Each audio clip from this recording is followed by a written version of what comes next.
भोगवती नाम की एक नगरी थी। उसमें राजा रूपसेन राज्य करता था। उसके पास चिंतामणि नाम का एक तोता था। एक दिन राजा ने उससे पूछा। हमारा ब्याह किसके साथ होगा? तोते ने कहा। मगध देश के राजा की बेटी चंद्रावती के साथ होगा। राजा ने ज्योतिषी को बुलाकर पूछा तो उसने भी यही कहा। उधर मगध देश की राजकन्या के पास एक मैना थी। उसका नाम था मदन मंजरी। एक दिन राजकन्या ने उससे पूछा कि मेरा विवाह किसके साथ होगा, तो उसने कह दिया कि भोगवती नगर के राजा रूपसेन के साथ। इसके बाद दोनों को विवाह हो गया। रानी के साथ उसकी मैना भी आ गई।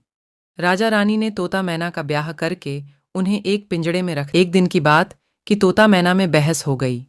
मैना ने कहा, आदमी बड़ा पापी, दगाबाज और अधर्मी होता है। तोते ने कहा, स्त्री झूठी, लालची और हत्यारी होती है।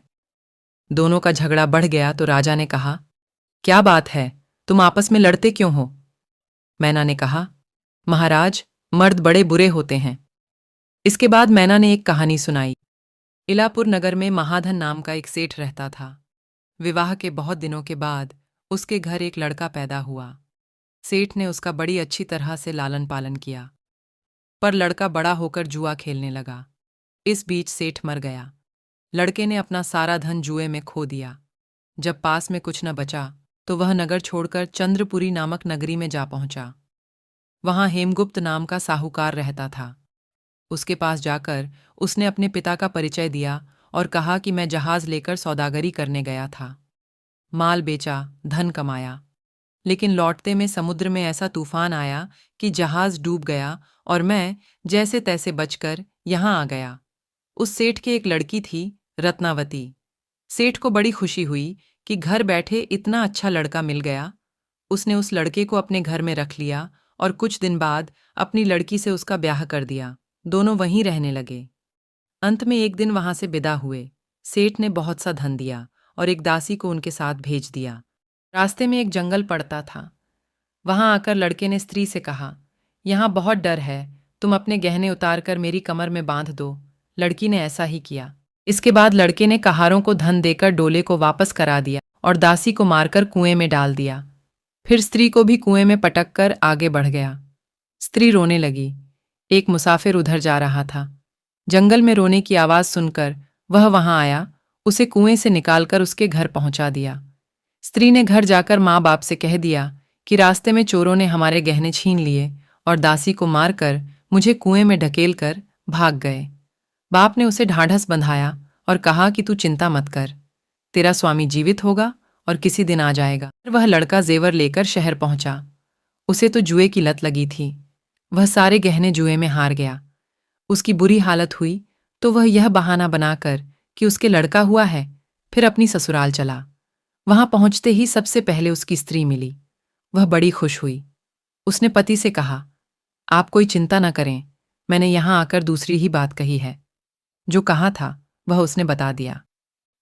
सेठ अपने जमाई से मिलकर बड़े प्रसन्न हुए और उन्होंने उसे बड़ी अच्छी तरह से घर में रखा। कुछ दिन बाद एक रोज जब वह लड़की गहने पहने सो रही थी, उसने चुपचाप छुरी से उसे मार डाला और उसके गहने लेकर चंपत हो गया। मैना बोली, महाराज, ये सब मैंने अपनी आंखों से देखा। ऐसा पापी होता है आदमी। राजा ने तोते से कहा, अब तुम बताओ कि स्त्री क्यों बुरी होती है। इस पर तोते ने यह कहानी सुनाई। कंचनपुर में सागरदत्त नाम का एक सेठ रहता था।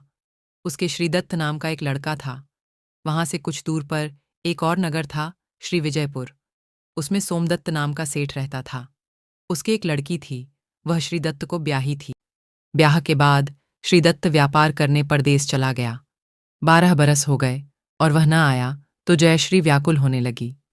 एक दिन वह अपनी अटारी पर खड़ी थी कि एक आदमी उसे दिखाई दिया। उसे देखते ही वह उस पर मोहित हो गई। उसने उसे अपनी सखी के घर बुलवा लिया। रात होते ही वह उस सखी के घर चली जाती और रात भर वहां रहकर दिन निकलने से पहले ही लौट आती। इस तरह बहुत दिन बीत गए। इस बीच एक दिन उसका पति परदेस से लौट आया। स्त्री बड़ी दुखी हुई। अब वह क्या करे? पति हारा थका था। जल्दी ही उसकी आंख लग गई और स्त्री उठकर अपने दोस्त के पास चल दी। रास्ते में एक चोर खड़ा था। वह देखने लगा कि स्त्री कहाँ जाती है। धीरे धीरे वह सहेली के मकान पर पहुंची।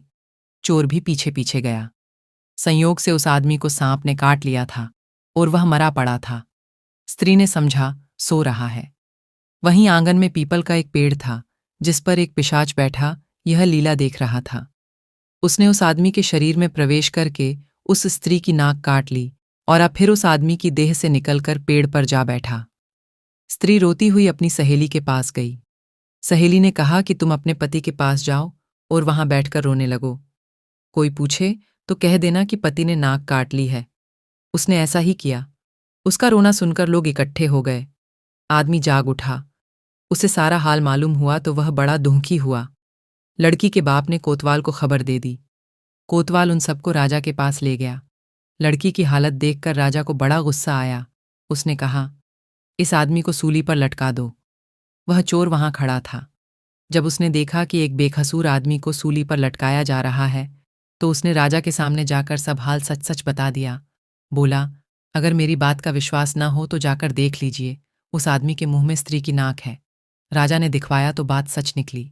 इतना कहकर तोता बोला, हे राजा, स्त्रियां ऐसी होती हैं। राजा ने उस स्त्री का सिर मुंडवाकर गधे पर चढ़ाकर नगर में घुमवाया और शहर से बाहर छुड़वा दिया। ये कहानी सुनाकर बेताल बोला, राजा बताओ कि दोनों में ज्यादा पापी कौन है? राजा ने कहा, स्त्री। बेताल ने पूछा, कैसे? राजा ने कहा, मर्द कैसा ही दुष्ट हो, उसे धर्म का थोड़ा बहुत विचार रहता ही है, स्त्री को नहीं रहता, इसलिए वह अधिक पापिन है। राजा के इतना कहते ही बेताल फिर पेड़ पर जा लटका। तो दर्शकों, आप ही बताइए, आपके अनुसार कौन ज्यादा पापी है?